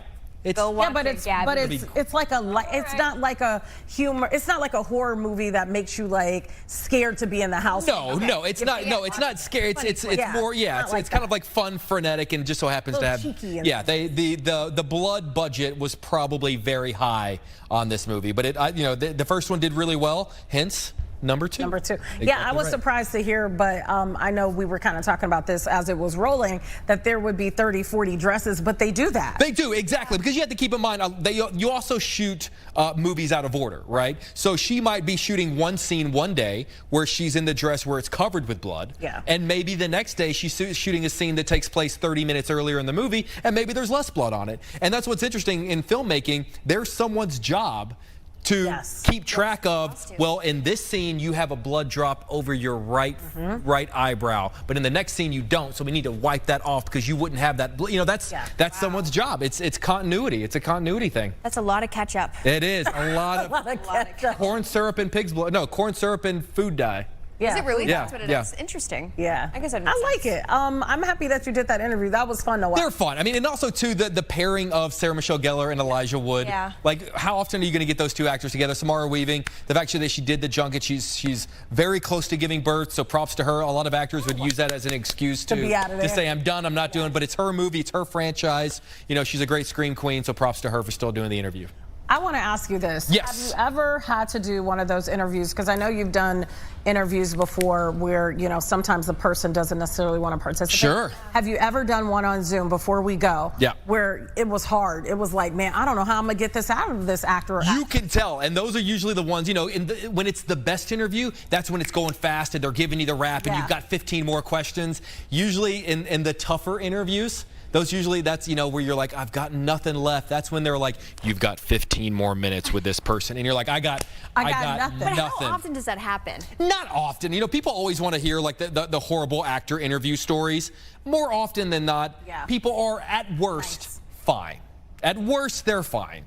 At the end of the day, like they're promoting their movie, they want to come across. I always say it's the A-list actors you never have to worry about. The Tom Cruise, the Will Smith, the Meryl Streep, the Halle Berrys, they are pros and they've got this down. They know it's the C-list actors, they're just happy someone's talking to them. Yeah. They're great too. Understood. It's the B-list actors. I think they're kind of A, but they're not quite there. Yeah, we've had, we joke. We had Tom Hanks came in studio years back, and he came, I think, with one other studio person, and then one time a B-list actor came in with like an entourage of 50 people. It's like, I'm sorry. I've seen that happen a time or two. Are probably crazy. Anyways, we'll be nice, okay? You're always We're nice. like F actors. You're always nice. We're not. That's why you're A-list. Actors. That's why you're A-list. We'll be Z-list. No. Hey, you're on the list, baby. Come join the Z-list crew tomorrow on Friday. I just want to get on the list.